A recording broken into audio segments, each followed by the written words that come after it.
West Palm Beach, Florida, and I'm so excited to be talking about on tonight's panel about such a special topic to me, and one I feel is so important for us all to really start to have conversations about. So I've been sitting here all day trying to figure out what can I add to this conversation. You know, as a straight woman who's always identified with being female, like, what is it? What do I know? What can I say? I can't. I understand the limitations of not knowing what it's like to be a member of the LGBTQ community. So what I just keep coming back to is the importance of being an ally, because that's what I can do. That's what we can all do. And so what does that mean to be an ally? I think first and foremost, it's understanding that someone's sexual orientation and gender identity are just a part of who they are. It's not something that should be questioned. Just like I have brown eyes, nobody's gonna stop me and like start questioning why are my eyes brown. It's that same level of just acceptance that this is a part of who somebody is. And that comes back to us learning how to be more open and learning about this community, and then realizing that it's our job to do the research. It's our job as a society to know which politicians are not LGBTQ friendly, what laws are oppressive, what the proper terminology should be used. So much of the power of language is just using the wrong terminology, using a word the wrong way, such as like a word like transgender, which is an adjective. And so many people use it as a verb or a noun, which then implies that there's an action that needs to be taken about it. And it takes away, again, the fact that this is just part of who somebody is. So it's just learning the proper terminology, learning the history, learning how we can support, and knowing that it's not the responsibility of our LGBTQ friends and loved ones and colleagues to make us feel comfortable. As a society, we've dropped the ball, and it's our turn now to make everyone else feel comfortable. And we need to just do that by creating spaces like this, non-judgmental places where we can have these sorts of conversations, and with our colleagues, with our family members, with our loved ones, and our friends who have openly expressed themselves and identified, to start asking questions and asking what we can do to help. How can we be an ally? How can we continue to support a community that so desperately deserves that recognition and deserves just to be afforded the same rights that so many of us just take for granted every day? And how can we do that, again, by talking, having these conversations and validating our peers and our loved ones, and by being open to learning. It shows you, look, you know, we're here. I'm here for you. I validate how you're feeling. I'm here to support you, and I want to learn. And I realize I don't have the answers, and I want to be taught. I want to learn on my own. I want to do my research, and I want to hear your stories. So I don't want to talk too much tonight. I really just want to sit back and listen to what you all have to share, because I know I'm going to walk away from here tonight a better professional than a better person because of your stories. And I hope that that's something that we can all take away from tonight. So let's go. Let's start. Thank you so much, Dawn. And I so agree with everything you said. Like you, I'm also a white female, and I'm here for anyone. I think everyone deserves to love and to be loved just however they want it to be. So thank you. And we're going to actually transfer into Nick to talk more about his story and just what he has to say. Hello, everybody. My name is Nick, and I'm a gender therapist. I help people with their gender transition, exploring their sexual orientation. I have clients who are cisgender, who are referred to by other people. I also specialize in anxiety and depression. I decided to go back to school at 35 years old to become a social worker and be a mental health therapist, specializing in gender identity, because I was born intersex, but I didn't know that until I was 32. And so I was really when I was born, the doctor said I was born female-bodied and or female, so I was raised as a female, identified as male since I was 2 or 3, and I was born in the 70s, so it certainly was not accepted or talked about, or my whole family knew, my close friends knew. I always said I was a boy. I was very insistent on that. But anyways, so I found out because I had health issues and going through tests and surgery, I went in for a half of a hysterectomy and an epidemic appendix removal. And they realized that I had internal testicles. So anyways, I then, since I'm a creature of habit and take a long time to make decisions, I then started my medical transition. So then I went back to school to do this because I couldn't find anyone to help me along my journey.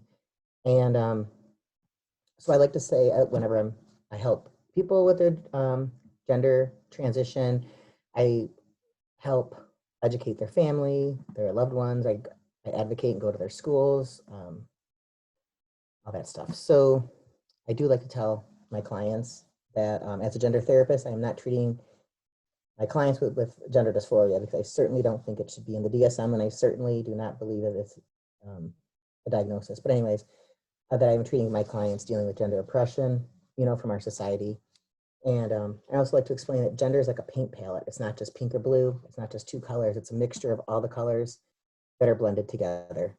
I like to, when I have like parents come in and they say, oh, well, if my daughter says that, she's a boy, then she needs to start to learn how to cut the grass and change the oil. And I like grab the biggest book I can find. I'm like, it's not like, here you go. Now you're a guy, you have to have all this checklist to follow. Like, your kid is your child and love them. And I stress the importance of accepting the child or even adult children, that bring their parents in. I even see parents who have never even met their transgender adult child and educate them. I also explain to people, I actually help a lot of couples because after someone starts their gender transition, if it's either the social transition or the social and medical or just the medical part, a lot of times their sexual orientation or sexual attraction will shift. And we work on that. We work on the dynamics of, all that stuff. So that's what I do. So I'm here for any questions and hopefully I can help people. Thank you so much, Nick. And You're what an welcome. incredible story. So thank you. You're I'm welcome. so glad to have you on our panel tonight. I couldn't Thank you. have asked for someone better. Thank you. I'm honored. We're gonna go into Tommy and then we'll open up for questions. Hi, everyone. I'm Tommy. It's nice to meet you guys. First of all, I just want to thank Alexa and Zach for bringing me on. What an honor. I'm truly honored. A little bit about me. I am a performer on Broadway. I have always loved the show Big Brother, big fan. And then I got to live my dream and be on the show last season or something, like 2 seasons ago, whatever. And I am gay. I always knew I was gay. I come from an Italian, Catholic, traditional, conservative family. So coming out to my family was definitely a struggle. But that was so many years ago at this point. That was like 12 years ago.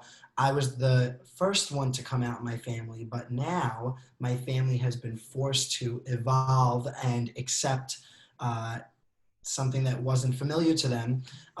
My cousin's a bisexual, my brother's bisexual, my aunt is now lesbian, so we got a lot of gays in the family. So this is like a very exciting just thing to be a part of. It rings very true for me because I've seen my family come from a place where they just didn't understand it and they struggled. And now we literally in Florida right now on a Disney World trip, all 15 of us, and everything is good. I feel like I am a very lucky example of it gets better. So that's kind of the place that I come from with this. But really, I'm happy to be here. I want to listen. I want to learn. I think that's really, when it comes to dealing with issues in terms of sexual orientation or mental health, in my opinion, it's just about listening and accepting. That's what it really comes down to.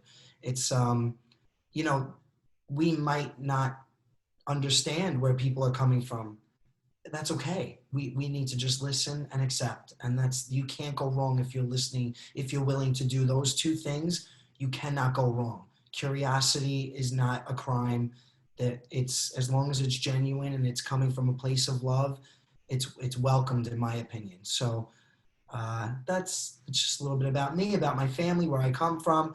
I am currently in a hotel room in Florida still, just left the family, and I'm very happy to be here with you guys.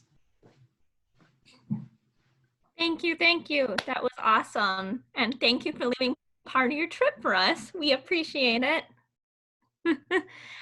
So what we're going to do now is, if you want to put your name in the chat, if you want to share a story, ask a question, and we'll go in order and we'll just call everyone. And don't worry, you will all get a chance tonight. I saw the first name that just popped up on my thing was Mason. So we'll start with Mason. I'm very eager. Anyways, I'll share my story and ask a question. So, hi, I'm Mason. I'm a professional gay. So I grew up in East Texas, very, very oppressive environment. It was very difficult for my mental health. I was fortunate to live with a mother who was always accepting, but the peers were never accepting, ever. I used to attempt to pray the gay away. Obviously that didn't happen, so I had to suppress it as much as possible. I wasn't very good at it. By the time I got to high school, I was showing all my friends the Britney Spears dances I learned, so I might as well just have worn a shirt that said gay. But, you know, it was very difficult for me. There were times I wondered if maybe I didn't deserve to be born. I felt less than. It contributed a lot to my depression and anxiety. I think finally I got to a place where I just stopped caring what people think, because at the end of the day, everyone has an opinion and at least I'm on their mind, so can't be too mad. Anyways, that's basically it, you know. It hasn't been easy getting to where I am now, but you know, it is what it is. Anyways, my question's for Tommy. So being on, since you've been on Big Brother and stuff, how have you used your platform to inspire others? Like, do people like often tell you like how inspiring it was to see a gay man on Big Brother, to have representation, and how does that make you feel? Oh my goodness. It makes me, wait, say the question one more time. Like, how does it make me feel? Like, it feels amazing. I feel honored. Honestly, I want to, it's so funny because the reason why I went on Big Brother is because I love the show. I love the game. I like literally love the game. But coming off of it, I would love to do another show, not because I would love the experience for myself, but because I truly feel like I want the opportunity, the responsibility to represent our community. I feel honored that I was given that in the first place. And to be honest, that wasn't my focus the first time around. It was about myself. It was about my dream. But now I realize, coming off the show, seeing how many people, you know, messaged me and said that they were affected, it touched me in a bigger way than the game. So I would love to do another thing to try and, I don't know, talk about what it means to be a Catholic, Italian person who comes from a conservative family and is gay. Like, I would love to be given the platform to do that more. I love sharing my experience. How have I used my platform? I do try and get involved. Well, first of all, I'm in a hotel room right now. I'm doing a charity event for Give Kids the World.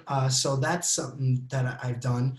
I do always make it a point to write back to people that reach out to me that need help, that are members of the LGBTQ community. I always check my DMs, and you know, sometimes it's hard to write to everyone, but if there's somebody out there struggling, they're getting a message back. That's one thing. And I think by spreading positivity, I know that it's really silly and it's simple, but a lot of people message me and they say, I love seeing you with your family. They love hearing my story with my family. And I think something as simple as just sharing a trip to Disney World actually when I meet people, they tell me that actually makes them smile, and it does make a difference in their life. Because to be honest with you, it wasn't always laughs and smiles. There was a time where my mother was really struggling with me being gay. And I don't blame her. Like, I get it. It's just, she had to deal with it in her way. But now we're better than ever. I think just sharing my story and opening communication and talking with people, that's how I want to inspire people. That's how I want to continue to inspire, hopefully. Does that answer your question? Yeah, sorry, my question was kind of, because I'm a communication major, but I suck at communicating. Don't suck at communicating, because communicating is just being willing to have the conversation. That's all it is. It's an aesthetic. Anyways, you did great. Great answer, and thanks, Mason. Tommy, you have a few people that said hi. You have Amanda, L, Alexander, Michelle. You had a few people that said hi, some fans, and we have a question for Tommy and Zach, actually. Just asking what your thoughts are on gay individuals, specifically Big Brother, always being in the supporting role and not really labeled as a main character. You want to go first? Yeah, sure. What are your thoughts on gay individuals, specifically Big Brother, always being in the supporting role and not really labeled as a main character? Yes. What are your thoughts on gay individuals, specifically Big Brother, always being in the supporting role and not really labeled as a main character? Can Raymond just like, I don't, Tommy, do you want to answer first? I'm a little confused about the question. I have thoughts. Yeah, I'll jump in, and Raymond, feel free to jump in too if we're missing the point here, like, or if there's anything you want to add. So I think that questions like that, I've heard this question before, and I think it's extremely nuanced. You know, I was in the industry prior to Big Brother being on Broadway and stuff. So I have seen that side of things too. I'm not just, I think of Sam Smith from my season. He's a truck driver. I'm not that. Like, I've been in the industry for a while, so I understand at the end of the day, this is a business and it's about money. And the audience that watches Big Brother are middle American people. Like, it's just, that's the reality. They're straight people, most of them. So I think that for the creators, it's about finding the balance between making an impact, making a change in our social climate, but also remembering that it's a business. They have to keep their ratings up to book those commercials, to keep the show alive in the first place. So my thoughts are, I would love a season where, take Andy. Andy won season 15, but he really wasn't the main character in his season. It was, the other people around him. It usually is a straight person. But yes, and I get it, because it's a business at the end of the day. And the majority of the audience that watch Big Brother are straight white people. So I think it's important to keep in mind that they are making changes. They are moving in the right direction. They just can't do it, I don't think, the way we want them to, because then there wouldn't be a show. It wouldn't exist then. They have to introduce these issues slowly in order to keep the show alive, in my opinion. But I totally get where you're coming from. I honestly, like, when I got off the show, I was like, oh my God, all of the things I was doing were on purpose. Making these dances, making these people like me. That was my strategy, and none of that was shown. It's all Tommy's the fun one who got backstabbed. That's my storyline. I wish that they would have shown all the manipulating that I was doing in the DR. It just didn't work out that way, and that's okay. Like, I still lived my dream, and I still think that they're moving in the right direction at the end of the day. They are making these changes. CBS just announced they're going to do 50% of the cast is going to be people of color now. That is huge. That's amazing. That is necessary. They are making changes. It's just, we would like them to be quicker, of course. They will happen eventually, but they just haven't happened yet. I really think, I trust the people that are behind the table, that they do have our best interest in mind. So that's where I come from, guys. I hope that everyone understands where I'm coming from with that. But feel free to jump in and like let me know what you think too. I'm all ears, really. Yeah, before I answer that, I want to say, Tommy, that was very well said. If anyone wants to kind of ask a piggyback question off of that before I answer. Yeah, sorry, it's Ray. I was on mute before. I was gonna jump in and ask about that, but Tommy, that was kind of specifically my point was I kind of identified you as outstanding personality and was like in a main role. You were really part of like the main group of the alliance and had the bigger personality, but you weren't really identified by CBS or production as a solid enough player.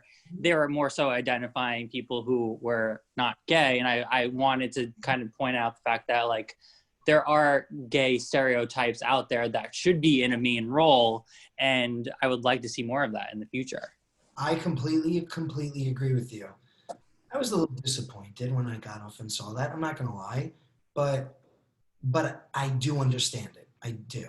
I would love for a world where and I think we're moving towards that world. I really do. Like I'm always about looking on the bright side and staying positive. I do see changes from when the show first started to now. One day, let's hope for next season. That's all. That's where I'm coming from with this. Yeah, we're definitely trending in the right direction. So, and then as far as like me answering that question, I mean, I've always been an ally for everyone. I've never saw color or gender or anything like that. So me being on Big Brother, I'm going to answer that question a little bit differently, but kind of stay on the point where, Frankie and I obviously had a really close relationship on the show. From day one, he was dancing around in a man thong and glitter in his hair. And to me, that's just really funny. I thought, I really admired his transparency and how he's just super open and being himself. And that's something that I admire because you guys know me, I'm very genuine. I'm very transparent. I got nothing to hide. And Frankie and I got really, really close in the house. I knew he was gay from the moment I laid my eyes on him. And, we got very, very close even as time went on. And it's really funny. I've told the story a couple times, but when I got evicted, the therapist for CBS said, "Hey, Zach, I just want to let you know that everyone thinks you're gay." And like my heart dropped immediately just because it just hit me so fast and I wasn't expecting that. Over time, like 10 minutes later, I'm like, I don't care if people think I'm gay. Like I'm not, but it is what it is. If they want to edit this, edit that, cut this, snip that, it's kind of what I signed up for. But at the end of the day, Frankie was just an incredible person. And that's what I saw him as. I didn't see him as gay. And I don't know if this does answer the question, but I just kind of want to go into a little bit detail about how my relationship with Frankie on Big Brother was super, super real. It was super, super real. And I do love him a lot. And I think he's a great person. And it was just, I'm super grateful and proud that it was edited the way it was edited. And, just like Tommy said, there's a lot of people that message me all the time that just say, thank you for the mental health stuff. Thank you for, being the person that was an ally for Frank. Honestly, our season was very strange because we were all over each other. I mean, we were all over each other all the time. So it was just kind of normal. But yeah, I don't know if that answers the question, but just wanted to kind of go into a little detail. That's a little surface level, but. Awesome. Thanks, guys. And kind of piggybacking on what they were saying, Simone has a question kind of similar. She's like, what do you think are some steps the media could take to be more representative? For example, this year there are a few holiday movies that feature same-sex relationships.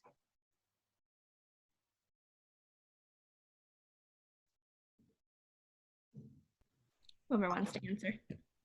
Do Nick or Dawn want to jump in? And do you guys want to take this one? I will say I'm very happy that they, Jonathan Bennett. I've always been a big fan of him because Mean Girls, hello, and Celebrity Big Brother. But he just did a Hallmark Christmas movie, same-sex couple. That's amazing. Again, just proof we are moving in the right direction. That is Hallmark. Who do you think watches Hallmark? The same audience that watches Big Brother. Yes, it's taking a little longer than we would like, but it is happening and it will happen. That's what I believe. I love that that's happening. I think that it's great. And I think that the media, the mainstream media, will be right on board once these projects, as these projects do start to come out. I believe that the media will be right there supporting them. That's my opinion. I can piggyback on that too a little bit. That I think we're also starting to see that in commercials. You can see the needle is slowly moving. You'll notice there's interracial couples now in commercials. You'll see same-sex parents in commercials. And no one's making a big stir about it. But if you start to pay attention, we're starting to see that. And I think, again, like Tommy, when more people like you are on TV and are so just proud and showing that there's nothing to hide about or hide from, it's allowing voices to people who don't yet feel like they have their voice, but people are slowly gaining that confidence as there's more role models. I don't think there's ever been as many role models in the LGBT community as there has been now. So now that people have a way to have a voice, I think we're gonna start to see that change. And it was, I think, indicative a lot on the last Big Brother season with Devon and really just bringing up the whole issue of diversity and what it's like to not have anybody who looks like her on the show. And we're going to start to see those changes. Society is just trying to catch up, I think, and so many of us are trying so hard, and that's why it's so important to have these sort of conversations, because for me, again, there's so much I don't know, so this is so enlightening for me. So I thank you for that. And just as a very quick side note, I was going to do this because my youngest son is in the room right now. He's a huge fan, and he actually had his Make-A-Wish trip at Give Kids the World. So I just want to thank you for supporting that. It's an amazing organization, and the kids that you're helping by doing that and using your platform for that and for events like this. We appreciate that. We appreciate you. So thank you. And real quick, he wants to say a quick hello. Hello. So. What's up? Say hi. What's your name? I'm Kaden. Kaden, nice to meet you. So he was so excited for you to be here when I told him that he's been following your Disney adventures. And when I told him that you were doing Give Kids the World, that was one of the most magical experiences for us as a family when he had his Make-A-Wish trip. So thank you. It's a great organization. I don't want to take away from the conversation we're having now, but it just speaks to how just the power of people helping other people. So thank you. That's the universe. It's actually insane that you are on this Zoom. Somebody who benefited from, experienced the organization that I'm here with now. Because my life is a whirlwind. Sometimes I don't know what's going on, and then I just follow the signs. And I'm like, oh, I'm in the right place. Oh yeah, okay, this is good too. Great, yep. So thank you so much. Oh my goodness, it's so good to meet you both. Yes, thank you. I don't want to take away the time, but I thank you for saying hi. Yes, thanks. I will add to what Dawn and Tommy said. I think that, I'm going to go back to Will and Grace, of course, the straight characters, maybe a character, whatever, acting like a gay man. That was great because it got our society into getting used to, a normal life. I hate the word normal, but a typical life, people just hanging out in their apartment, working, being silly. Then transitioning, having actual people, like gay people representing a gay character, playing a gay character on a show, and then also with the reality show, seeing people just acting themselves and bringing that normalcy into people's homes and seeing that, oh, people are just people living their life and having transgender characters playing a transgender role, or, it's great. And it does take time, like you guys were saying. It takes time. I think we are going in the right direction. Absolutely.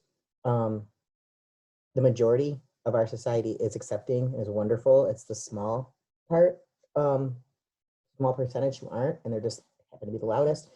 But I really do believe that we are going in the right direction. And when we bring it into the homes and people see, oh, they're just living their life, and that's just how it is. Like, I even explain that to parents too all the time. It's like, people are going to follow your lead when coming out. Like a parent will say, oh my gosh, what's going to happen when I tell my my parents or my siblings, about my kid transitioning? It's like, they're going to follow your lead. They're going to, when they see that you're fine with it, they're going to be fine with it. Just like on TV and everything, they see that everyone's having fun and happy. It's not a big deal. Or having typical life situations, breakups, everything else. It just is what it is. So anyways, yeah, I'm agreeing with you guys for sure. And can I jump in really quick before we go to the next question? Just from that entertainment perspective, I think it's super cool that, we're talking about like how that representation is showing up.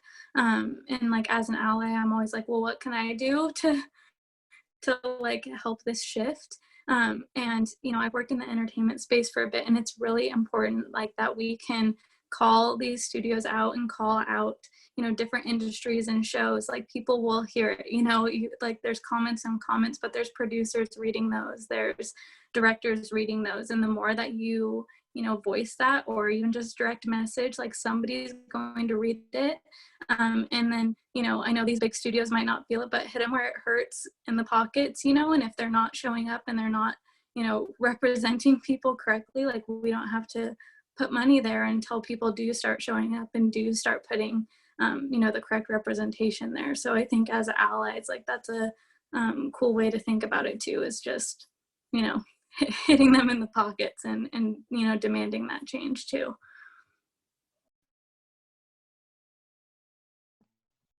I love that. Does anyone else want to say anything with this realm? I don't know if that was in the same grouping or if that was another thing. If you want to come on, Michelle.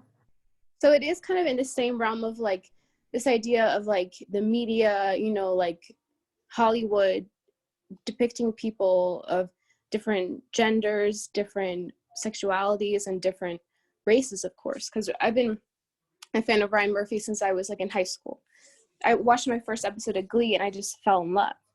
And between Glee, American Horror Story, Hollywood, Politician, all these different shows, even Prom that's coming out, it's about a show, or it's about a prom for a female couple. And I love that. He has so many different sexualities, like transgender, gay, lesbian, everything on his shows. And so many different races, and it's just amazing to see the representation right there. And I love his shows. Like, I'm especially Pose too. Like, first of all, there's Disco Ball, so that's my first yes, I want to watch it. But then there's there's like these ballrooms, like where people dress up and they express who they are, and they're proud, and they just like dance around and strut. It's so beautiful. I think Pose is such a great show to just really celebrate people of different colors, people of different sexualities, just everything. It's amazing. It's a celebration. And Ryan Murphy does such a great way of celebrating people of all races, genders, sexualities. Just, he's a brilliant director. Brilliant. Yeah, I love that. And I think that is important and that is really cool. Does anyone else want to add? I know we have a question from Cameron. If you want to ask your question. Sure. Question for Tommy, just about your opinions on how gay issues on Broadway have changed over the years. I'm a theater actor myself, and I'm always interested in hearing other people's perspectives about how we've evolved from some of the older shows of representation like La Cage aux Folles and other shows like that to some of the more modern depictions. Do you think that we've really made progress over the years? Absolutely. The thing is, though, the theater community was always what was a safe place for the LGBTQ community way earlier than normal life was for people of the community. It was a safe place before anywhere else. So it's really interesting you bring that up, because to be honest with you, I don't know too much about that. I don't know, but as far as long back as I can remember, the theater community was always was my safe place. Even when my family wasn't, when they weren't there yet, the theater community was. So it's really interesting that you bring up the era La Cage aux Folles. I don't know too much about it. I don't know when the theater community kind of became the place for the LGBTQ community to be accepted. I don't know when that happened, when the turn was. I'm curious, actually. I'm going to look into that. But I do feel like it has made progress. I think, again, we're all moving in the right direction. Like, that's what I see. The Hallmark movie, The Prom, oh my goodness, Michelle it is, right? I couldn't agree more with you about Ryan Murphy. Like, he has truly paved the way, and him as a director, he's truly revolutionary in the entertainment industry. And it's because of his acceptance and representation. That's exactly right. He really made his mark. Even with just Glee and American Horror Story in itself, the representation in those shows was next level. But as far as the theater community, I've always known the theater community to be accepting. So I don't know. I can't imagine a world where we are more accepting, to be honest with you. Like, to me, in my mind, we're there. Like, my theater friends, they're like, who are you? Oh, you're this? Oh, you're that? Sure, great. Come on, tell me everything about it. I don't know about that. Let me learn. Like, to me, that's the theater community. It's my safe place, and it always has been. But I'm sure that there was a time where it wasn't like that, and I don't know when the shift was. I'm curious. I'm going to look into that. But I think we're there. In terms of the theater community, my experience, we're there right now. That's my safe place. Thank you. I definitely agree. I'm just curious to hear your thoughts on the subject. Yeah, no, I'm totally interested. I got to figure out when that happened and what the history is behind that. I'm curious. Thanks. Thanks, Cameron. Next is Elena. Hi, so I do have a question, but before that, I kind of want to lead up to it. So when I was in 7th grade, I got my hair cut really short, and one of the boys in my history class, he comes up to me and he's like, "Oh, do you like girls?" And I'm like, "What?" And he's like, "Do you like girls? You got your hair cut short. Obviously, you're lesbian." And I was like, that's not how that works. You can't stereotype a person based off their hair. That's not really how that's supposed to go. And rumors started going around people saying, "Oh, Elena's lesbian." And in my middle school, that wasn't really something that people didn't want to come out like that anyway. I personally am straight, but there were like people didn't want to come out because they knew that there would be bullying, and that's what happened with me. A lot of people bullied me for that, and it gave me an understanding of, this is why I've got friends who don't want to tell other people this, because they know that this is going to happen to them and it's not fair. And so my question is actually for Tommy, because one of the first musicals I ever watched was Newsies. When quarantine hit, I started doing a bunch of online shows, and one of the shows I got to do was Newsies, and I got cast a spot. And after like watching Newsies a couple times, I followed Tommy on Instagram, and like I learned more about him, and I was like, he's a really great guy. So my question for Tommy is, how did you know, like, I know earlier you said that you always knew that you were gay. How did you know that you were gay? Oh my gosh. It's so, I love that question. I knew my entire life. I did my entire life. Do you know, I actually came out to my mom in kindergarten. I said to her, I was like, Mom, I'm gay. And she goes, oh, okay. Tell me why you think so. And I said, I like a boy in my class. I have a crush on a boy in my class. I know I was born this way. There's no question in my mind. I know that some people out there, a small community of people, still don't 100% believe that, but I know 1,000% that I was born this way, and I'm proud of it. How did I know? Well, it's interesting. I'm in psychology class now, and I'm learning all about, you know, okay, so interesting. I'm gonna go on a tangent. Just stop me if it goes too long. But okay, so I'm in psychology class right now, and I'm learning about how we relate to our parents when we're younger. It's called yikes, I can't remember the name, but that test was like 2 weeks ago. Anyway, it's fine. But when I was younger, I related to my mother more. I loved my mother. I looked up to her, my mother. I wanted to be like my mother. Therefore I wanted to do girlier things. I related to my mom because I'm not wording this the right way, but Wait, basically what it is I know what you're talking about. It's like is it like the Oedipus and Electra complex? you want to kill your father because you're threatened by your father, then you want to becoming your father. But I didn't have it like that. I had it the opposite way with my mother. So I had it the opposite way with my mother. Like, I related to her. I wanted to do the things like her because I was attracted to my father, not my mother. I know that sounds gross and like it's not supposed to sound, I know that sounds terrible, but when we're kids, whatever we're attracted to, so I was attracted to men. Like I'm gay. I was born like that. So therefore I am attracted to the man, my father.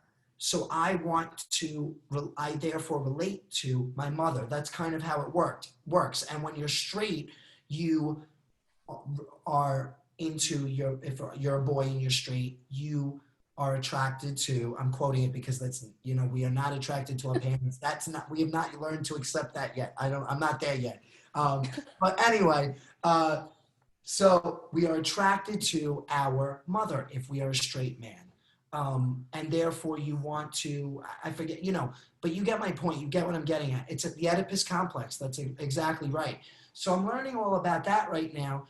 And it just makes sense. Like everything kind of clicked but I will say this. I didn't know that I was gay until I kissed a boy. When I kissed a boy when I was 17 years old, everything made sense. Everything clicked. I was suppressing all these feelings, all the crushes that I had over the years, the reasons why I did have more feminine qualities. It's a psychological thing. We are born this way, but it does result in psychological differences between gay people and straight people. So all those things, they made sense. They clicked. I don't even remember what the original question was. Was it like, how did I know? It was how did you know? I just knew because I guess the crushes that I had, it's more than that though. There's really like this feeling that you just can't describe. You don't know how to put it. It just makes sense. It just clicks, but it's not just about the crushes. It's also, it goes back to the Oedipus complex, in my opinion, the psychology behind it, the relating to my mother so much and not relating to my father because I was attracted to the man. So you don't relate to the sex that you are attracted to is what I'm learning right now. But I'm also just a junior in college, so if I'm getting some of this wrong, please don't quote me. But that's where I'm at right now. So that's how I knew. It just made sense. It just clicked. My whole entire life. Again, I came out in kindergarten, so I knew all the way back then. And there was one other thing that I did want to kind of add on to, which is something you guys were discussing earlier about how society is starting to catch up with things being different. I'm biracial. My mom is from El Salvador. A lot of people assume I'm white just because of how I look, which is definitely one thing that does kind of get to me. It's like, that's like, I've got friends who are biracial and they look like they're one or the other. And I'm like, and I've talked with them and I'm like, it isn't fair that people go and put that one label and just assume. And then they're like, oh, well, you shouldn't be doing this or that. How do you know that that or that? And I'm like, you can't assume just because of how I look. I am also a girl that wrestles. And I'm in high school right now, and my team is co-ed. I'm pretty sure that this year I'm the only girl on my team. And so there's that, and I was doing preseason conditioning a few weeks ago, and I was showing up. I was kind of behind the boys, and I realized that as the practices went on, I began to start to catch up a bit, and I felt really good about it. And so I'm hoping to make the varsity team, but at the same time I'm like, no, there's all these other boys that I know could probably beat me, and I want to stay in that mindset of it shouldn't matter if I'm a boy or a girl. What should be mattering is the effort I'm putting in, the work I'm putting in for this. Elena, I want to just say one thing to you. Thank you so much for sharing. I think you're an incredible human being, and I think you just need to try and keep that mindset that you can do it. You're no different. And I'm going to piggyback on you too, Alexa. Thank you. Yeah, just the fact that you're like in high school and you're having these sort of conversations, it just warms my heart as a professional. Just seeing your generation and so many college students who are on here now, just my generation, we didn't talk about this stuff. So just that you're here and you're present and you're advocating and you're so aware for your age, you're a special young lady for sure. So thank you for sharing and for keep doing it. You're just as good and you're just as worthy and you deserve greatness. Good job, Elena. Thank you. Yeah, and I'll add as well. I mean, look at the girl who just made it on the Vanderbilt football team, right? And the new coach in one of the teams. Right, exactly. And I think what you're doing now, Elena, is you're paving the way for women however many years in the future. And so there's going to be backlash because it's just not right now it's not a commonly accepted thing. It's not universally accepted, supported, things like that. So there's going to be backlash. But it's people like you with that strength of character and that fight that's going to keep you going and sort of again paving the way for those coming after you. So you should be very proud of yourself, seriously. Thank you. Tommy, I just wanted to say one thing, but you guys talked about for a second. I didn't realize you were in Newsies. It was one of my favorites also. I did it in the 6th grade. I think I was David's mom. Oh my gosh, Davey's mom. She's so iconic. I love that. Wow. Oh my gosh, that's amazing. Newsies is the best show. It's so funny. It is. I didn't realize you were in it until she said that. I'm like, I was too. Oh, yay. I love that. Yay, theater. Yes. Well, Elena, did you have anything else you wanted to add at all, or? There was something else. I forget who it was that spoke, and Dave, he said that he brought up that there is going to be backlash for certain things, and I know that the only backlash I brought up was when I cut my hair short, but it's also been like with sports. For example, I live 30 minutes from my high school. I actually am not zoned there. I go there for the performing arts program. The school has a 25% acceptance rate on those programs. So I was really happy to get in, but I live 30 minutes from the school. And there was one day my dad was driving me to conditioning, and he's in his 40s. So girls doing wrestling isn't something that he happened to come across when he was in high school. We were in the car and we were pulling up to the school, and he said, I don't know why you're doing this. And I said, what? And he was like, this is the boys wrestling team. And I was like, tell me where it says that this is boys wrestling. All it says is this is wrestling. That's all I'm doing. And I was like, this is a sport I've been doing for 3 years now. I enjoy it. I had a coach that motivated me. What's the problem with it? And he's like, well, I'm just saying I don't want you getting hurt because you're a girl. And I'm like, that's not what this is about. I'm not doing it because I want to stand out. I'm doing it because I want to make that difference. And going back to acting on this, like I said, when I did an online Newsies when COVID started, I was Spot, and for almost 2 or 3 years now, I have only ever played male characters. I did Kaniki in Grease. I'm doing currently Corny Collins in an online Hairspray, and even when I was acting in person, I did Linus in You're a Good Man, Charlie Brown. I was Kasim in Aladdin and Peter Pan. That was my first show. I was one of the brave girls, but I had the lower parts when I sang and when I spoke. And from there, it just moved to me playing male roles. And I really enjoy it more than playing the female roles, just because I'm like, I feel like this suits me better. I feel like I can relate more to some of the male characters. I enjoy it more. There's more expression to those roles. But there are times where I'm at a rehearsal on Zoom and somebody's like, wait, are you a boy or a girl? Because I know that this character is a boy. I'm like, no, I'm a girl. But it's just something I prefer to do. It's something that I feel I like to express, and there definitely is backlash on a lot of things I've done. I like to participate a lot in my school community. I like to participate in my community in general. And with a lot of things I do, it's different. I stand out in one way or another. And there's backlash for that. It's hard, like especially in 7th grade.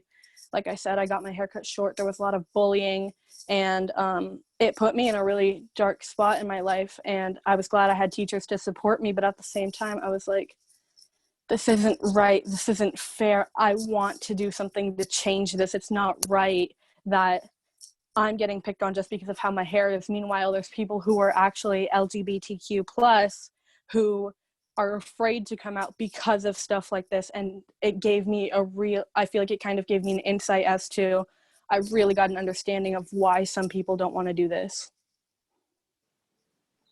Hi, Elena. Your story really spoke out to me. I was a wrestler in my high school. I was captain of my team.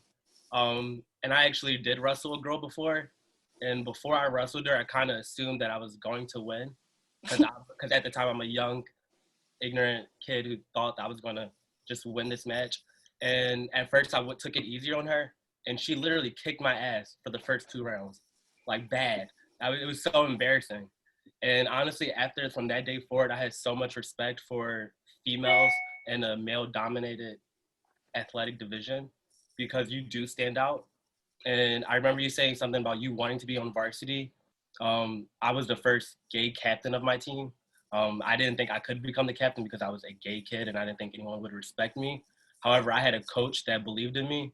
And I really do think that by you fighting the fight, you are definitely creating an avenue for other females to feel comfortable to dominate in something that they are the minority in. So you definitely have the capability of not only being varsity, but being a captain and then having the team respect you. So don't ever feel discouraged because you are the outsider. Well said. Wow. I can see Elena as president one day. Anyone else? Elena. Yeah, thank you again, though, for sharing your. Thank you for letting me share. Of course, and you are truly inspiring, so thank you. Did anyone else want to add to that before we go to Adrian? All right, Adrian, your turn. Hi. Um, I like to share about my story about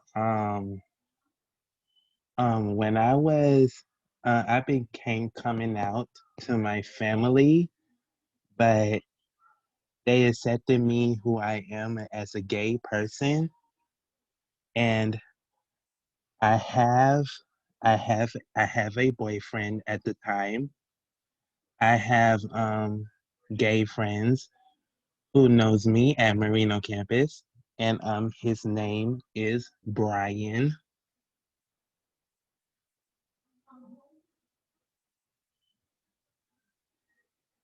And we having a friendship, falling out, hang out sometimes, and yeah, he's 30.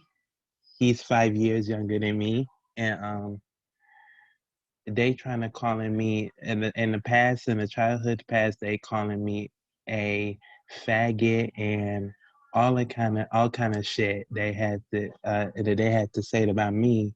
And in high school, they saying about you're a bigot, you are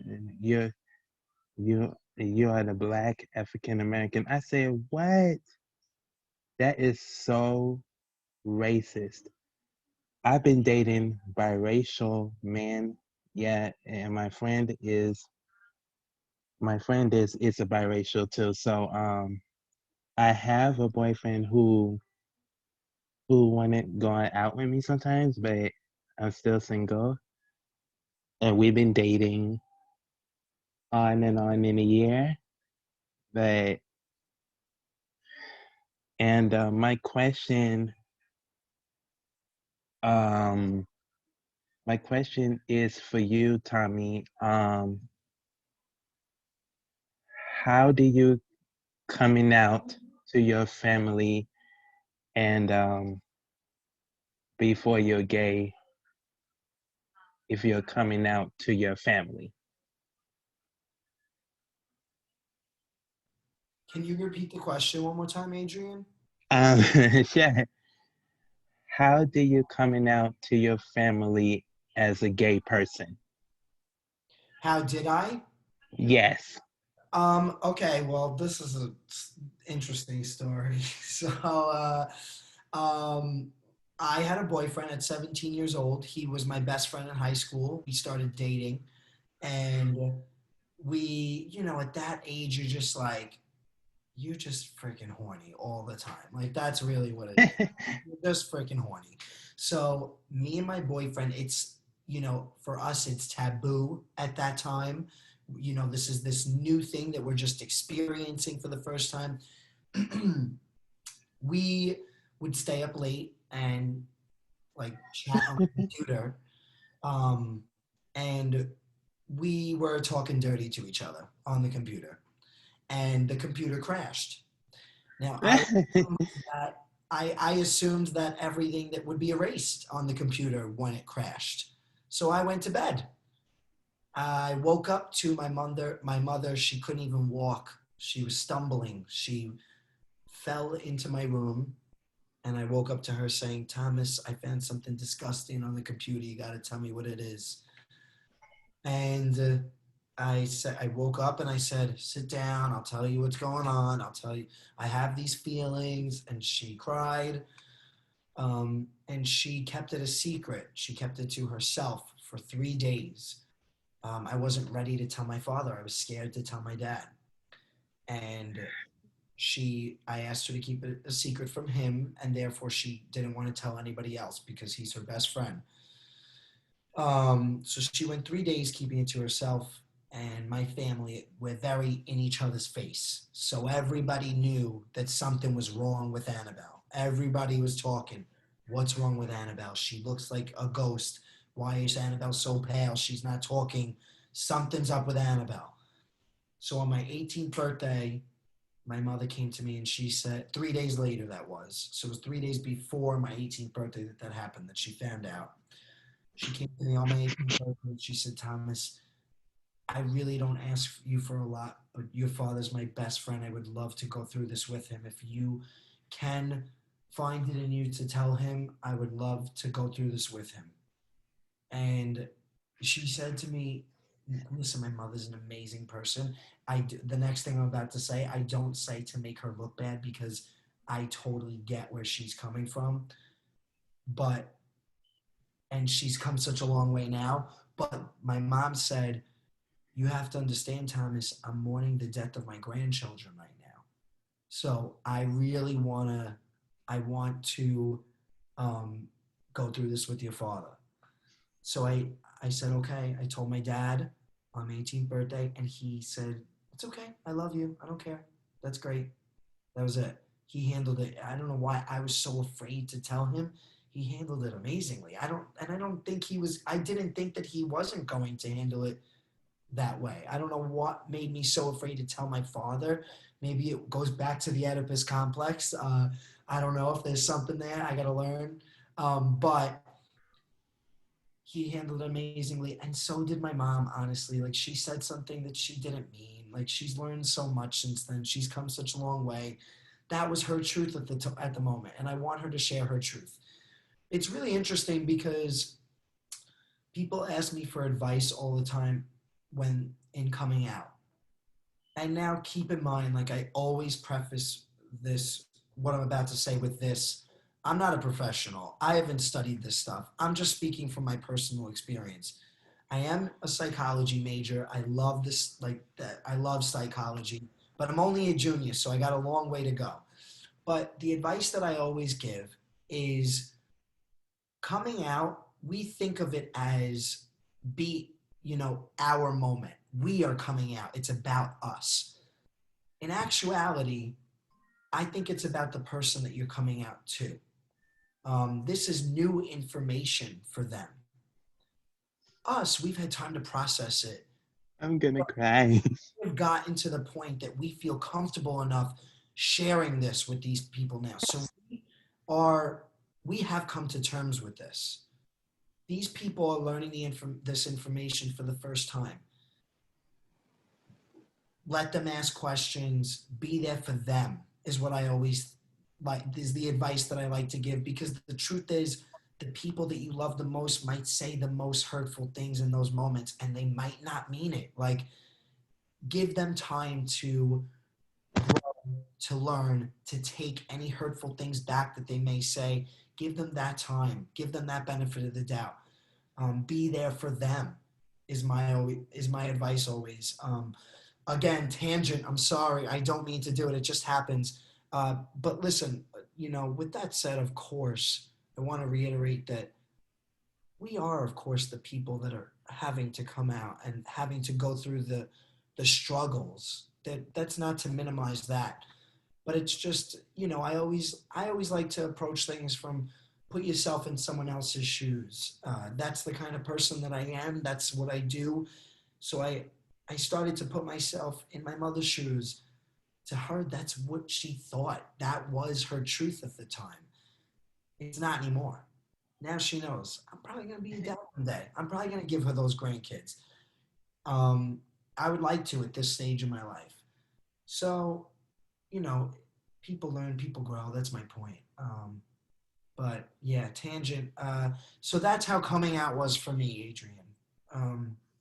It was ups and downs, and to be honest with you, I also recognize how lucky I am that there are a lot of people that don't have it as lucky as I did. That's something else to recognize as well. Yeah, I would like something to add, Tommy. Put your position on my shoes. I have a boyfriend. I had at a Marino campus. His name is Brian. Yeah, he's 30. I'm still single. I dated him a year ago, and we kind of falling out friendship with each other. And he's kind of very gay too, like. And I definitely I really like him. He likes me too, because we kind of go on a date or whatever, kind of. I love attractive to men. I love men. Yeah, like I had to be honest with you, Tommy. I followed you on Instagram. Like I love your stories, and my family accepted me who I am, but my mom, but she doesn't accept me who I was. I've been coming out to my family, but as a gay family, like my father, he never talked to me since when I was 2 years old, and my parents were split up, and that was my fault. That was my and a reaction to it. I very angry. I was hurt, and when I put myself and when I put and to put your position on my shoes, Tommy, and that's my opinion.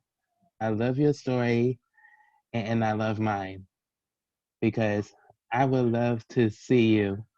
I want to meet you as a person, like on Big Brother. Like I love your social media.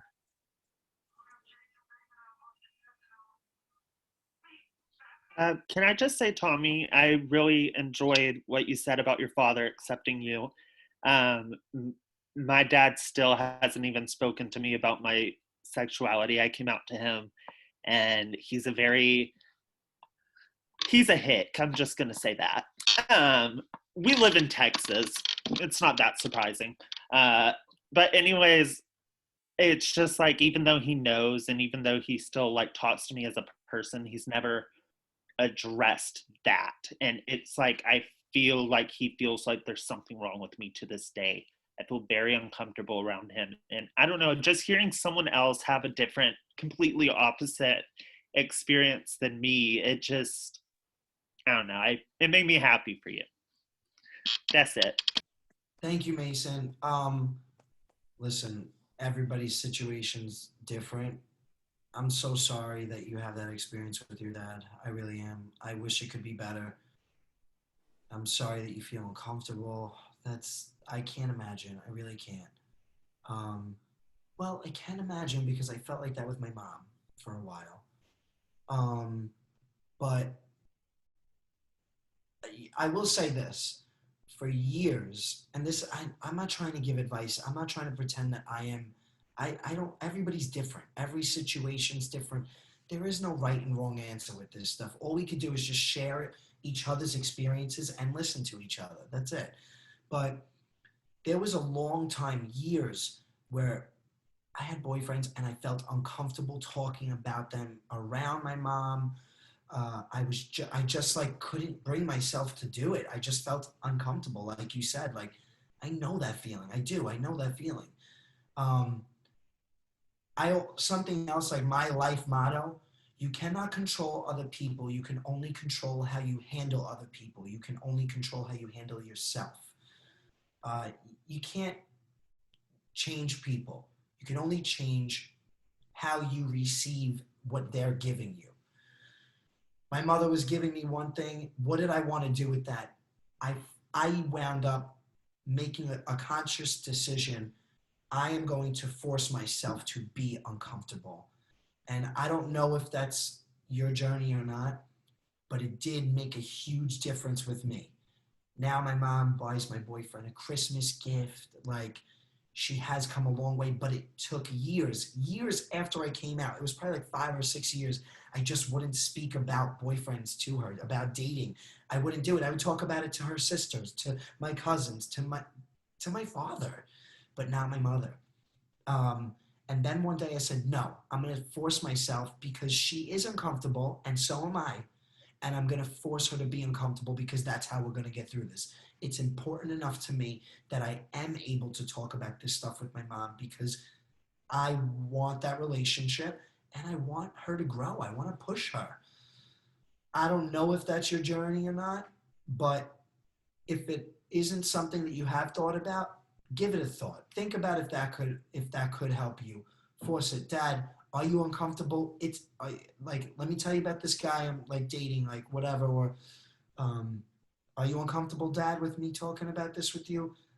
I think it's okay that you're uncomfortable. Like, I want to push through. It's important to me that we have this relationship, that we do have these conversations, Dad. So that's why I'm doing this. I'm sorry if I'm making you uncomfortable, but I believe that the only way to get through this is by being uncomfortable.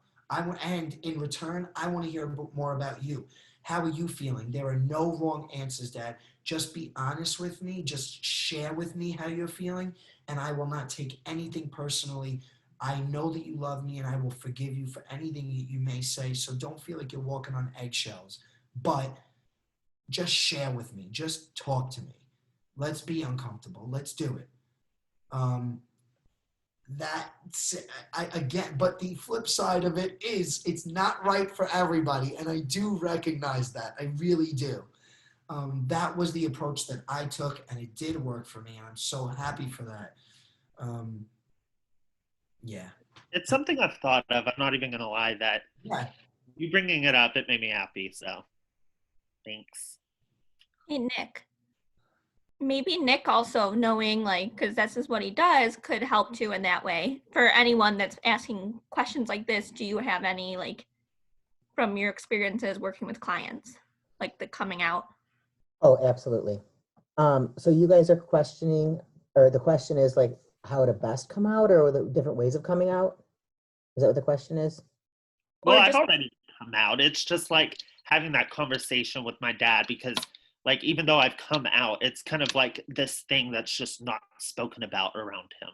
And it's difficult. Okay. Do you live with your dad? Oh God, thank God, no. Okay, I like to get a good picture of everything. Okay, so you don't live with him, so you don't have to see him all the time. And you've already come out to him. He just doesn't recognize it. Yeah. Yeah, it's just something he's never spoken about. I do remember as a kid him saying openly homophobic things all the time. Maybe things he doesn't even remember saying that stuck with me for life. That really messed me up. Like saying things like, if one of my kids was ever gay, I'd beat the gay out of them. Oh yeah. And even if that was a joke, it's just something that really messed me up psychologically growing up hearing stuff like that. And I don't blame you. You know, it's like, I'll talk about coming out in a minute, but so like, and you know, I like to explain to people, you know, when we're born, just picture this brand new baby. Our minds are like an empty notebook, and every single thing that goes on around us is being jotted down in our notebook in our brain. Every single thing around us. And that's one of the things you're supposed to trust your parents the most. And this person that you trust the most, you look up to, you know, Tom even brought something up earlier, like, which is totally true. He looked up to his mom and his dad. You know, we look up to our parents, we trust them. We look to them as different reasons, different role models, you know, if we're attracted to them or whatever it is. Like these are our people. And for someone that close to you, who you trust to say this, you're going to remember that, and it's going to hit you hard. You know, and it's going to take time to rebuild that trust again. So then you came out, which is extremely vulnerable. Yeah. You know, you're making but like you mentioned at the very beginning of this, is that you really couldn't hide it. You just, you even tried, and you were just like very outwardly gay. You know, you just can't be someone different. So you're saying like how to have that tough conversation or bring it up again, like, hey, I just want to remind you I am gay. Like, do you think that you need to bring that up again, or what's the reasons that you're bringing this topic up right now? You know what I mean? Like thinking about this with him. It's just like, I want my dad to be a part of my life. I love my dad. Okay. At the same time, if you're not going to respect who I am, it's like, delete May from your contacts. I'm done. Bye. Okay. I totally understand. So that's why you're going to want to talk about this more with him, because you love him. You want him a part of your life. Yeah, absolutely. Okay. I like to just put my mind into yours and kind of picture where you're coming from with this. Okay. So what are the topics that you want to bring up to him? Do you just want to be like, hey, isn't someone so cute? Kind of that casual conversation, or, you know, like where is your goal? I just want to be able to sit down with him and say, Dad, I told you this thing about me years ago. You've never even addressed it before. You've never spoken about it. Okay. What are your opinions? What do you think? Like, Okay. Now, also think of your audience. Just like writing a paper, just like anything, you have to know your audience. yeah. What is the best way to approach him as a human being? Any topic it is. Is it making a joke? Is he more of a jokester, or is he more of a serious person? You know, what do you think? Because you want to be able to grab his attention and not push him away. He can be very goofy. Okay. But also, like, with his kids, it's like there's this kind of wall. I think it's like a Southern Texas thing where you are this man with your kids and you have to be peak masculinity. You have to be peak no emotion, strict. Yes. Which is hard because there's this barrier now. Okay. And do you plan on doing it in person or on the phone or texting or what? What do you think's best? I would prefer to do it in person, just because then it's like something you can't run away from. You're kind of like forced to acknowledge. So he's a stern guy, but he's also easygoing and a jokester. So that may be the best time to say it, is when he's joking around. You have to, just like writing a paper, just like speaking to anybody, you have to know your audience because you want them to hear you. So you already have it planned in your head that you want to have this conversation with him. So now when you're over there, and if he's kind of in a serious mood, get him to be in a joking mood. See if he's receiving that. If he does start to loosen up a little bit, give it some time, 10, 15 minutes, whatever, and be like, all right, now is a good time. And maybe then say this, where it's like, and if he is in a joking mood, maybe you can say it lightly. You don't have to be so serious about it because maybe you don't want him to be serious. Like he's going to follow your lead, hopefully. So maybe it's okay. Now you got him off guard in a gentle, fun-loving way. So then you're like, hey, Dad, I just wanted to remind you, if you can be silly, I'm gay. Remember I told you that? Or being silly, and then he may be serious, or if that may not work, you can be like, I'm gay. I mentioned this too. It just depends on how he's going to react. So maybe it's more of a serious thing, but not so serious. And I just want you to be an active part of my life. I just want to be able to talk about this. I told you this how many years ago, or whatever, like 10 years ago, 12 years ago. And like Tommy mentioned too, like you're a part of this. I really love you. I really want you to be an active part of my life. Even if it's just fun, easy conversations about this. And do you have any questions at all? You can ask me anything at all. And I want to answer them for you. Do you have any concerns? And if he's like, well, I'm not really sure, you can always, hey, why don't you just sit down and open up a YouTube? There's some great YouTube videos we can watch. And, at least you're sitting with him if he doesn't want to hear it from you, or just maybe get some resources available, but if he is a fun-loving kind of guy, I would say that's the best time to do it. You want to do it in person, but is that helpful at all? Yeah, absolutely. Thank you. You're welcome. And make sure you always start out with the love and how much you love him, because you do love him. You're not being fake, but you want to reel him in so where he's hearing you with loving ears. You know what I mean? Yeah. Okay. Hey, Mason, I actually just also had this conversation with my father this Thanksgiving. We never talk about my sexuality. We actually don't really talk at all because it's just very awkward between the two of us. But we had that conversation. I do not condone anyone drinking or anything. However, we were a little drunk, and he was a lot more honest with me about how he was feeling. So I don't know if he likes to go out for a beer or maybe to the bar, if that's something that the two of you are comfortable with, or a setting you might be able to be him true self at. However, I didn't even know my dad felt the way that he did until he explained to me his perspective. And you do have to think about, I'm not saying it's for everyone's father, but for a straight man to raise a gay man, that you might not be the child that he expected, like the one where he can throw a football with, or the one he can talk about girls' butts, or something crazy like that.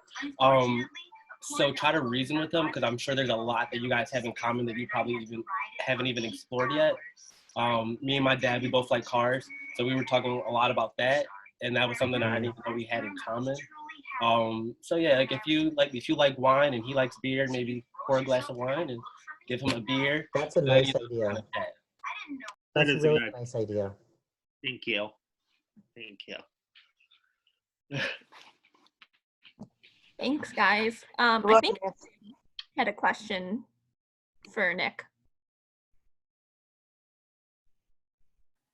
Hi Nick, how are you? Oh, I'm pretty good. How are you doing? I'm doing good. Are you the therapist, right? Yes, I am.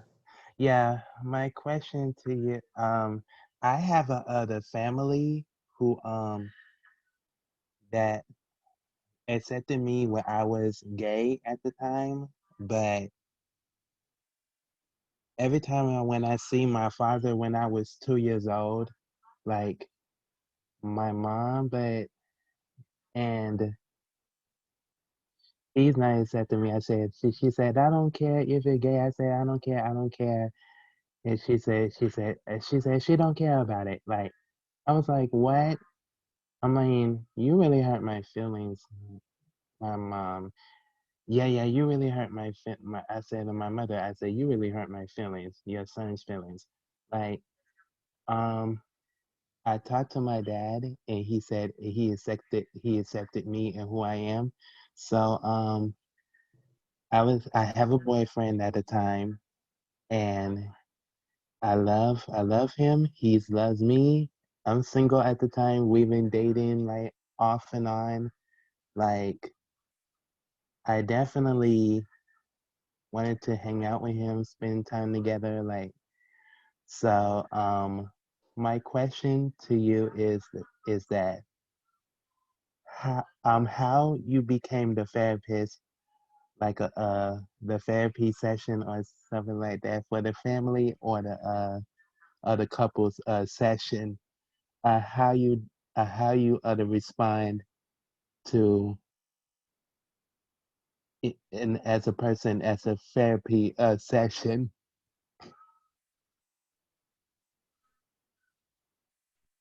How would I respond to either you or the parent, or if you guys were together?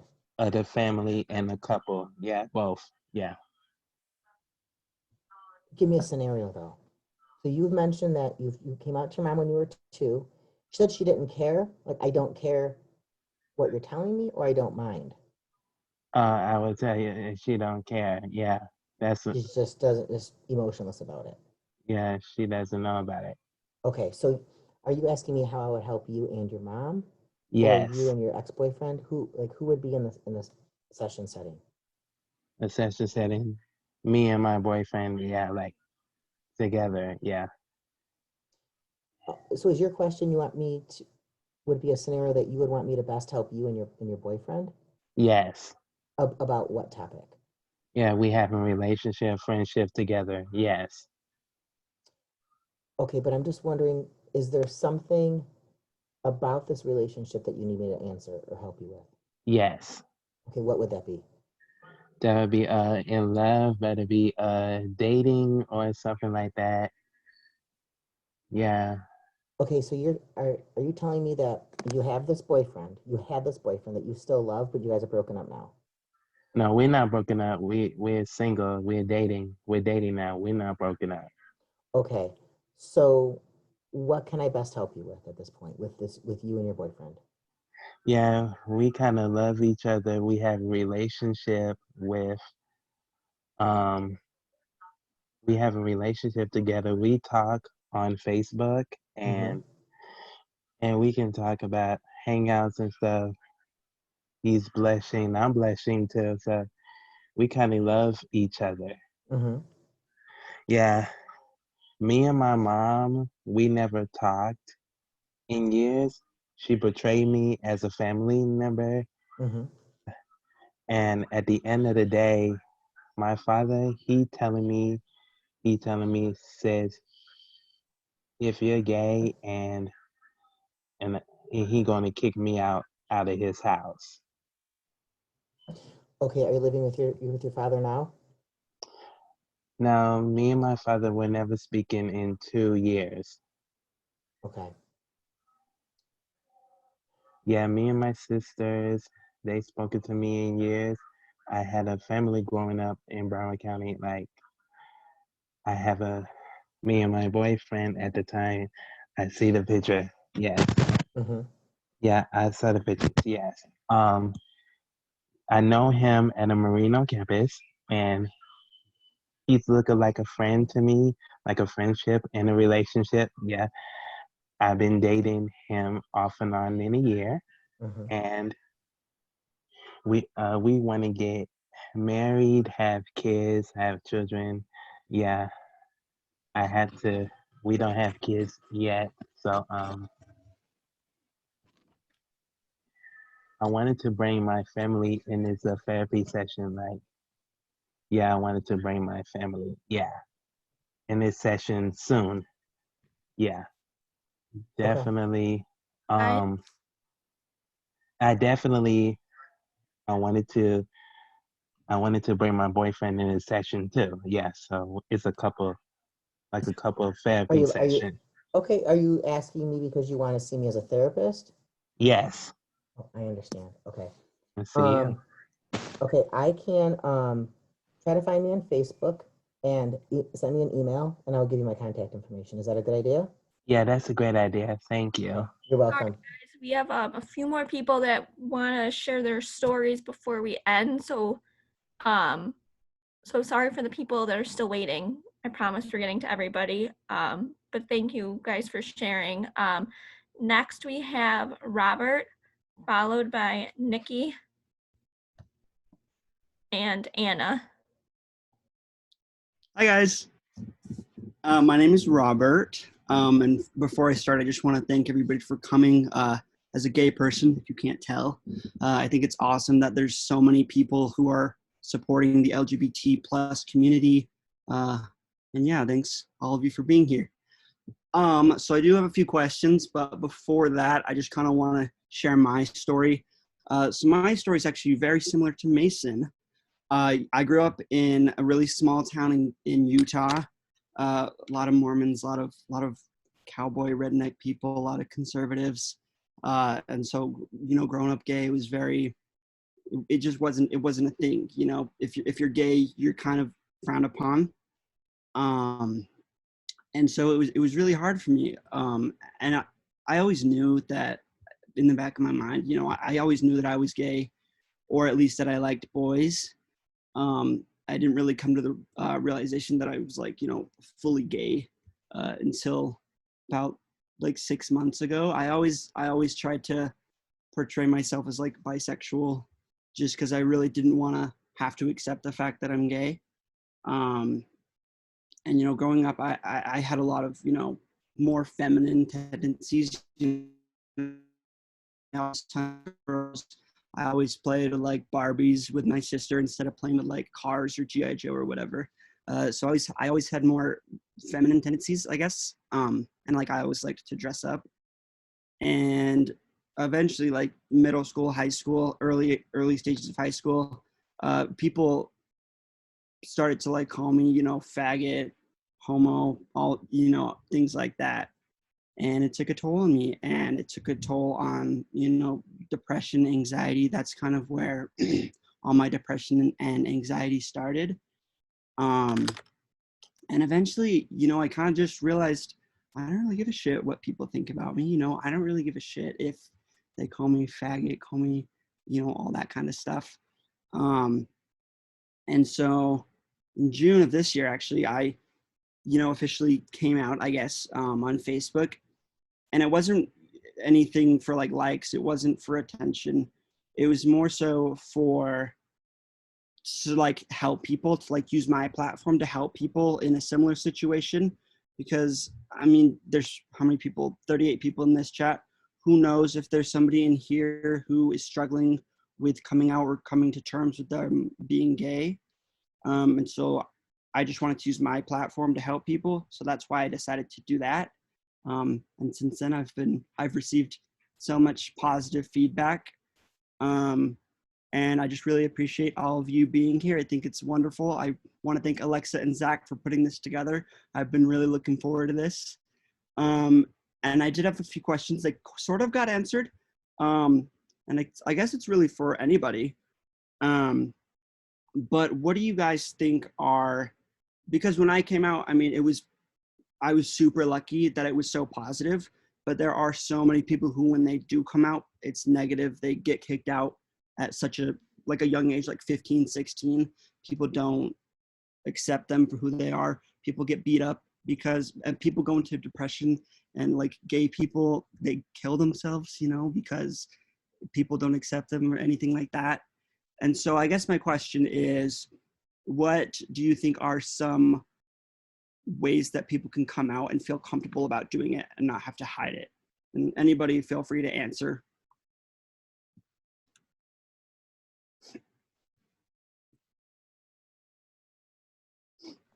You mean like just come out to your family, friends, social media? What are you thinking? Yeah, like to make them feel comfortable and not have to be ashamed of themselves, I guess. It's like, because when I came out, I didn't really have negative feedback. And so I don't really know what it's like to like come out and people be like, oh, you're gay? Like, don't talk to me, So I guess, yeah, my question is, how do people come out and not be like afraid to do it?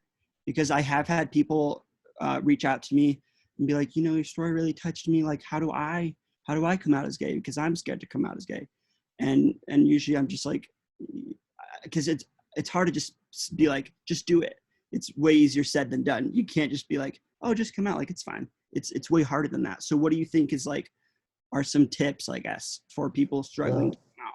Some great tips are, first start with one-on-one, where it's like, who do you know maybe the easiest person to come out to? Like maybe it's a best friend, maybe it's your mom, whoever. Maybe the dad has made negative comments, but your mom never did about gay people. And then you can always tiptoe around it, where you could, say it's your mom. You could be like, yeah, my friend so-and-so just came out as gay at school, and it's, I'm really happy for them. Test the waters and see how she reacts. Right. And, or say it's a friend. Say a friend at school you want to come out to, and you're not sure. Or then you can say, oh yeah, my cousin just came out as gay, and I'm really happy for them. See how they react. Or you can even then say, well, how would you feel if your cousin came out, if they're not really sure, if you're not really sure how to read their reaction, if they're like, oh, okay. And you're not really sure how they would react if you come out to them, but they're your closest friend, or, just kind of tiptoe around it and like, leave a little trail, like just to kind of see how they react. And then you know how they're going to react. So if they're going to be like, oh my God, that's ridiculous, it's so disgusting. Okay, that's not a friend that I can come out to. Maybe I'm going to start, maybe you're not going to be done being friends with them, but maybe just start, not trusting them as much with so much. Right. So kind of just get like reactions of like, exactly, not, but just like what their opinion is. Okay. That's great. I've never really thought about it like that, but I appreciate it. Yeah, of course. And then I had another thing, but I forgot. But yeah, thank you guys all so much for coming on and doing this. It's awesome. And yeah, thanks. Good job, Robert. Good job. Next is Nikki, followed by Anna. You guys, I just want to cut in really quick before I do have to head out, and I just wanted to say a quick goodbye. I'm so sorry. But thank you so much. Tommy, it was great meeting you. So great to meet you all. Thank you for sharing your stories. I have to run down and catch the end of dinner, but I just wanted to say thank you. Okay, but Nikki, go for it. Bye, Tommy. Bye, Hi, Tommy. Bye. Nice to meet you. Bye, Tommy. Bye. Bye. See, now the nerves have caught up to me, so. Oh, am I on mute? No, you're good. Okay. I actually had a question for Tommy, but a little too late for that now. But I guess I'll start with my story. It also kind of started. I'm still here, Nikki. So I'm just getting ready to go down, but I'm listening if you want to ask it. All right. I feel like it'd make a little bit more sense after my story, but I guess I didn't really know about the LGBT community until 8th grade, when all my friends became gay, and then I started questioning why I always like looked at girls differently, and it was so eye-opening. But then happened, and we all know drama, and I don't know if this has happened to anyone else, but I was severely influenced, and for almost 3 years of my life, I was influenced thinking, and there's nothing wrong.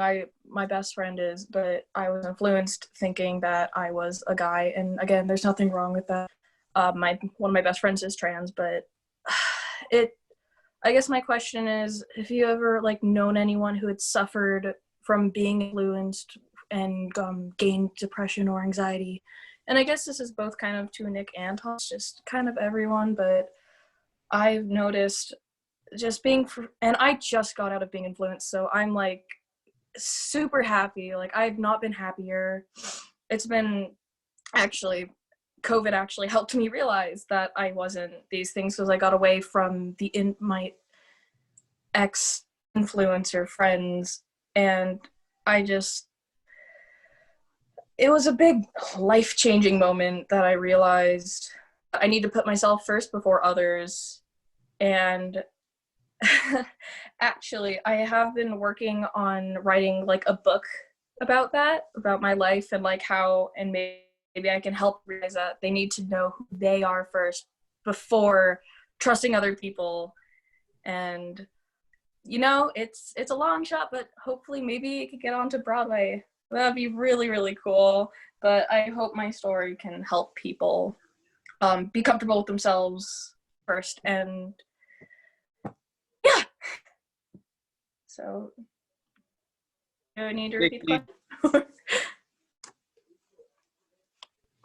Can you repeat the question one more time? I heard everything, but I just want to make sure. I think, go for it. Repeat the question, Nikki. Yeah, have you ever known anyone who was influenced, or like you've known somebody and then and it's hard to explain, but have you ever like known anyone who'd suffer from being influenced mentally, like, because I was definitely manipulated, influenced, and definitely that probably caused some of my depression nowadays. But I'm just wondering if you've known anyone and how that affected you guys. I don't know anyone who was influenced in that way. And to be clear, the influence was that you thought you were transgender, but you realize now that is not true. Is that correct? Am I saying it right? Yeah, I had these group friends. They were all part of the community, and they had mentioned that I looked trans. I don't know why. And then they kept feeding me little lies and little things, and I believe it. And the same thing with my depression and stuff. Definitely broke me in a way, and yeah. So. So your question is, have we ever known anybody who's also been influenced by their groups or people around them? Oh yeah, for sure. I have clients who come in all the time of all ages and say, I'm exploring my gender identity. I'm not sure if I'm trans or not, or I'm not sure if I'm gay, and all that stuff. So I just help, deconstruct it, see how they feel. But yeah, it happens all the time. It's totally normal is what I'm getting at. And I'm sorry that happened to you, but I am glad that you found out who you are. Yeah, I am too. Yeah, I agree more. I'll just say that I honestly don't feel like I'm equipped to like really understand what it is you're going through and to give advice. Like I think that's Nick's. Like that's him. That's his his area of expertise. But I think you're so brave for sharing. I really do. And I think that as long as you're willing to just, be kind to yourself. Don't feel bad. That it's okay. It's okay. Yes, I know that like it seems like what you went through was very difficult and it still takes a toll on you. Um, Forgive yourself and just be proud of yourself and how far you've come and give yourself some love. That's kind of how that's that's all I can say at this point. Agree with you, Tommy. Forgiving yourself You is said huge. more than enough. Yeah, I really agree with you. Like, I have some clients who are detransitioning or have been detransitioning, like 3 or 4, and I've known them for years. And, you know, they have, they have told me, they're like, when I did, either a different therapist helped them transition or I helped them. And they're like, you know what? I did feel that way. Be okay. Yes, at that time in my life, I felt that way, but at this time I don't. Everything's fluid. Not everything. I mean, I strongly identify as a man, but there were some times in my life where I wasn't wearing men's clothes. I was wearing more women's khakis or something because I used to be an engineer. Like, it just happens. So just learn to bend and flow with things and be like, at that time in my life, I'm really glad, I'm really fortunate that I identified that way, because now maybe I can understand how people can identify that way, but I'm really glad I've come to terms with I'm not. And I always tell people when they're exploring their gender identity or sexual orientation, I don't rush. You don't need to make a decision right now. And if you really are gay, if you really are trans, it won't go away. It'll keep getting stronger. And if you don't know, just give it time. Ride it out. There's no reason to start hormones or maybe have sex with somebody or, whatever it is. Go with the flow and see how you feel. So that's what you did. And that was perfect. You explored it and you're not. And if you are, it'll come back. And if you're not, you're not. It just is what it is. Thank you so much for sharing. You're welcome. But we actually are about to run out of time. I'm so sorry, guys. We have only time for one more. And then we have to go. But I just want to say thank you guys for sharing your stories. And I'm so sorry we didn't get to everybody. Is there anybody that wanted to share a story instead of a question? Or we had a couple left, but we only have time for one more. Yeah, I guess I'll kind of finish up. So like, I've been straight my entire life. I've only liked women, but on Big Brother, Frankie and I got super, super close. And I fell in love with who he was as a person. Super funny, super smart, good looking guy. And as time went on, we got so close that I wasn't really sure if I had feelings for him or not. I've always been straight, so it was never a thing to like guys. But after the show happened, him and I did have a relationship that was more than just friends. And he was the first guy that I ever hooked up with.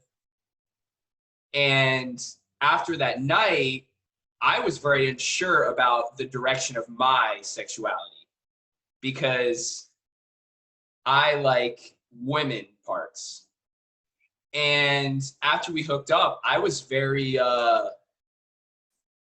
uncertain about like, what's my next move. So I don't want to say I tried being gay, but I watched gay pornography and I was like, oh, that guy, he's good looking. He's hot. Like, would I want to hook up with him? And I'm like, no, like I wouldn't want to make out with him. So then I was like, wait a second. Is it just because Frankie is someone who I'm really close with? And then I was at a photo shoot in New York City, and it was like an underwear photo shoot. And the photographer and I ended up hooking up. And I was like, whoa. And it was a guy, obviously. And I was like, whoa, like, second guy I hooked up with, okay, like, where am I at right now? But the more I thought about being with a guy or like, making out is one thing, but doing more than making out with a guy is something I don't want to do. And like, I've never tried it, but I just want to come out and say that I enjoyed hooking up with Frankie, and the other guy I hooked up with, clearly I enjoyed it because things went down. So we try not to label anything, you know, like gender is super fluid, you know, so it's hard for me to just say I'm straight. I'm not gay either, but I just wanted to come out and say that, then be transparent and come out and say I am bisexual, even though I do lean more towards heterosexuality. But I just wanted to clear the air on that because it's funny, a lot of people have reached out to me about the Frankie thing, and I never came out and said that I'm bisexual, but I am.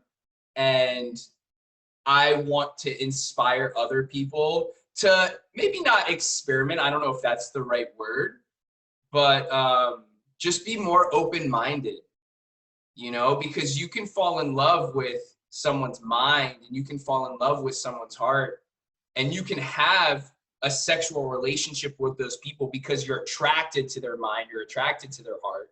You don't have to just be attracted to the way they look.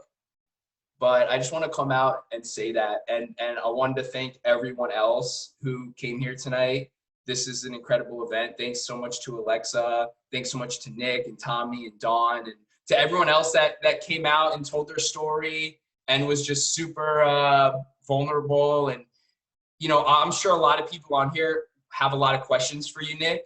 So if you want to drop your email in the chat. I did. Yep, Oh, I put perfect. my email Perfect. and I Okay, put my awesome. Facebook So page. if It's my anyone professional does have Facebook page. questions for Nick, and Nick, I'm going to talk to you too, because, you know, Sure. I don't know if it's going to benefit more people if I were to come out and say, like, hey, like, Frankie and I, whatever, you know what I mean? So, Yeah, let's you know, maybe talk you about and I it. We'll can talk. explore And, it. Sure. yeah. But Well, thanks for being vulnerable and sharing it with us. It just sounds yeah, like you it know was what a it is? beautiful Like, I time, got and that was it. nothing to hide. I got nothing to hide, and it's not something I'm ashamed of. No, Like, just it was a because beautiful I time. hooked up and Right. I hooked up with some other guy, like, it is what it is, you know? Yeah. And I wanted to say that I am bisexual, and I want to come on the record and say that, so it could inspire other people to be more open-minded and stuff like that. But again, thanks so much, everyone, for coming. Alexa, thanks so much for all the hard work putting Thank you, this on. Alexa. Don, thank you so much for all your hard work. And to everyone else that came out today. You guys obviously follow the Mental Health Collection on Instagram. DM me, DM the Mental Health Collection. Follow us on community. Join the Facebook group. We are we're growing community team of people that just want to be more aware of our mental health. And it's a good spot, and we're all supporting each other on different levels and in different ways. So definitely appreciate everyone for coming, and we'll see you guys at the next event. Yep. Yep. Anytime you guys reach out to me at any point, and I'll do some more of these for sure too, Alexa and Zach. Absolutely. That'd be awesome. And lastly, our next event is January 7th, and it'll be all about healthy body image. So we're looking forward Excellent. to it. All right. All right. Bye-bye, you guys. Look forward to hearing from you. Bye, guys. Bye-bye. Bye. Thank you for Bye, sharing, everybody. Zach. Bye, everyone. Good night.